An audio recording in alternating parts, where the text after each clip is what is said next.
میں ایک زمانے میں کام کرتا تھا، انجینئر تھا، چیف انجینئر تھا، بلکہ جنرل مینیجر تھا۔ 35 فیکٹریاں میرے انڈر تھیں، اور اتنا میرا تجربہ تھا کہ مجھے مالک بھیجتا تھا جہاں کہیں کوئی یعنی خرابی آ جاتی کہ ٹھیک کر کے آئیں۔ اور اس زمانے میں میری کنسلٹیشن فی ایک دن کا 1 لاکھ روپیہ تھی۔ یہ آج سے 25-30 سال پہلے کی بات ہے، یعنی ڈالر کا ریٹ تھا 18 روپے کا ڈالر۔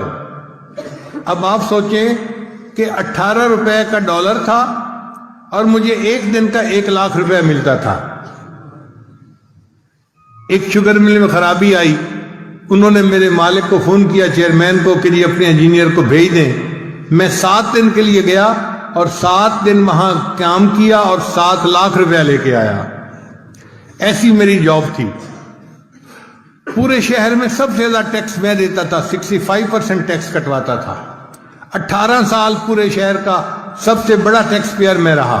اتنی اعلیٰ نوکری تھی، لیکن میں نے نیت کی ہوئی تھی کہ جب میری عمر 40 سال ہو جائے گی تو میں دنیا کی نوکری چھوڑ دوں گا اور میں پھر اپنا پورا زندگی کا وقت دین کے لیے گزاروں گا۔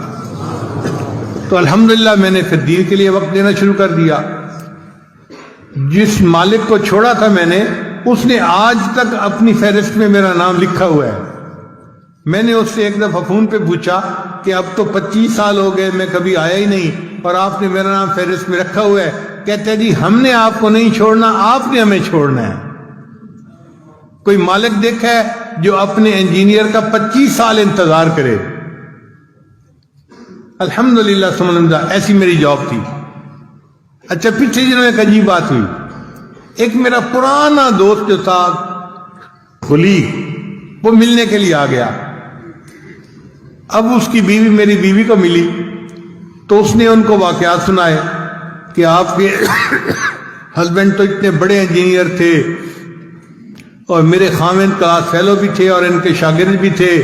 وہ کہنے لگی کہ ہمارا تو یہ حال ہے، ہم جہاں انٹرویو دینے جاتے ہیں نا تو میرا ہسبینڈ ان کو بتاتا ہے کہ میں تو حافظ صاحب کا شاگرد، وہ جوانی میں مجھے لڑکا سا تھا، حافظ صاحب مجھے لوگ کہتے تھے، تو میں تو حافظ صاحب کا شاگرد ہوں، تو 10,000 روپیہ اس کی تنخواہ ویسے ہی بڑھ جاتی ہے۔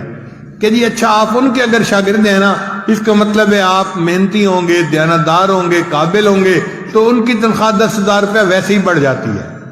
اس نے عجیب و غریب باتیں سنائی کہ آپ کے خاوند کی تو اتنی اچھی جاب تھی، یہ تھی، وہ تھی، اتنا اس زمانے میں یہ کماتے تھے، ایک مہینے ایک دن کا 1 لاکھ، تو اگر آج ان کی جاب ہوتی تو پتہ نہیں تیرے خاوند تو کہاں ہوتے۔ خیر، عورتیں تھی، آپس میں باتیں کرتی رہیں۔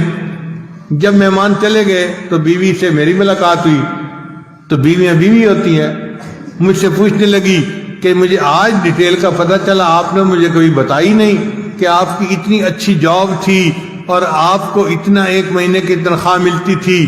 تو میں نے کہا کہ کیا اللہ نے اب مجھے کاریں بہاریں نہیں دی ہوئی؟ کہنے لگی ہاں، دیا ہوا تو اللہ نے سب کچھ ہے۔ میں نے کہا پھر پریشانی کس بات کی؟ کہنے لگا بس میں یہ سوچ رہی ہوں کہ آپ کی جاب اگر اتنی اچھی تھی تو آپ کے دل میں کبھی نہیں آیا کہ میں جاب کر لیتا؟ میں نے کہا کہ 30 سال کے عرصے میں 1 سیکنڈ کے لیے بھی میرے دل میں کبھی یہ تمنا نہیں آئی کہ کاش میری جاب ہوتی۔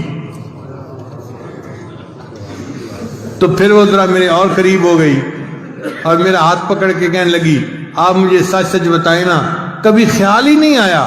میں نے کہا واقعی میرے ذہن میں کبھی خیال نہیں آیا۔ کہنے لگی کیوں خیال نہیں آیا؟ میں نے کہا سچ بتاؤں کہ مجھے بڑے کی نوکری کر کے ایسا مزہ آ گیا ہے، اب چھوٹوں کی نوکری کرنے کو دل ہی نہیں چاہتا۔